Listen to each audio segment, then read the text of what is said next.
و نه و پخوا په یو کلي کې یو ځوان اوسېده چې غني نومېده.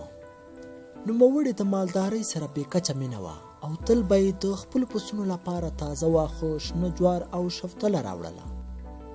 زه غني د مالدارۍ سره زیاته مینه لرم. تل کوشش کوم تر څو واښه خپلو پسونو ته برابر کړم. زه په دوی ډېره پاملرنه کوم ځکه د ژوندانه ټول ضرورتونه د همدوی له محصولاتو څخه لاسته راوړم. هغه له دې څخه ناخبره دی چې یوه پیښه به وکولی شي د هغې ټولې هیلې په سیند لاهو کړي او خوشحالۍ به یې په غمونو بدلې شي. له ورځو یوه ورځ رمه هغه د څرولو لپاره د غره بیخ ته بوځي.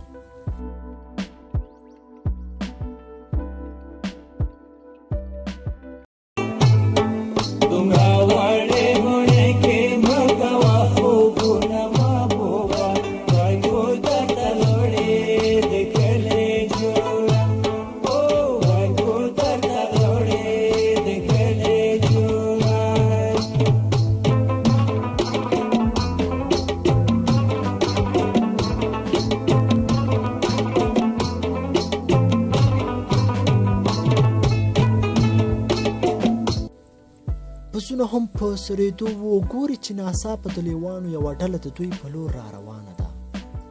پسونه ووېرېدل خو د لیوانو د ډلې څخه یې مشر پسونو ته نږدې شو او ورته یې وویل: ګورئ زما ملګرو، دا په تاسو ظلم کیږي او تاسې یې اسیر کړي یاستئ. ولې تاسې نه پرېږدئ چې زموږ غوندې ژوند ولرئ او د طبیعت د ښکلو هواګانو څخه خوند واخلئ؟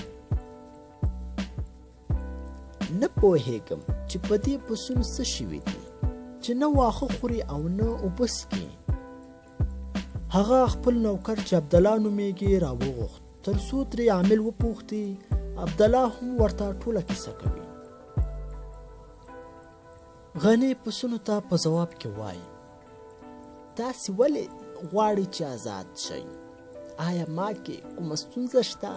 تل مې هڅه کړې تاسو ته شنه واښه، شوتله او نور ضرورتونه برابر کړم، خو پوه شوی یم چې تاسو د دښمن په خبره باندې عمل کوئ. ګورئ، هغه متل دی چې پیشو د خدای د رضا لپاره مګک نه نیسي. نور نو زه تاسې خپلې خوښې ته پرېږدم چې څه کوئ، پاتې کېږئ او که ځئ. په دې وخت کې د پسونو یو مشر رامخته کېږي او تاسې وایي: لیوان زموږ دښمنان دي، لیوانو په خبره مه تېروځئ. زه د کلونو تجربه لرم چې همدې لیوانو زموږ نیکونه او پلرونه وژلي. نو هېڅکله د لیوانو په خبره عمل مه کوئ چې بدې پایلې به ولري. ولې ځوان پسونو غوښتل تر څو آزاد واوسي، خو غني د پسونو د قانع کولو لپاره له هر دلیل څخه کار واخیست، خو بې نتیجې پاتې شو. آخر یې ټول پسونه خوشي کړل. د شپې د تیارې په خپرېدو سره پسونه سرېدل چې ناڅاپه د لیوانو یوه ډله ولیدله چې د دوی په لور را روانه ده. دا هماغه لیوان و چې پسونو ته یې د ازادۍ زمزمې کولې. لیوانو سم دواره په پسونو حمله وکړه او ټول پسونه یې ځای په ځای وخوړل. په سبا ورځ د کلي مشر د همغې منطقې څخه د تېرېدو وروسته داسې وویل: ګورئ خلکو، څنګه چې تاسې ولیدل د دښمن سره په خبرو اعتبار کول ناوړه پایلې لري.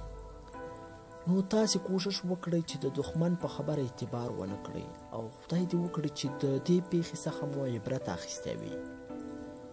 په افغانستان کې روان وضعیت عین حال لري چې نړیوال د بشري حقوقو په نارو وهلو سره غواړي تل په هېواد کې جنایي جرمونه وساتي او د خپلو ګټو له خاطره زموږ وطن نامنه کړي.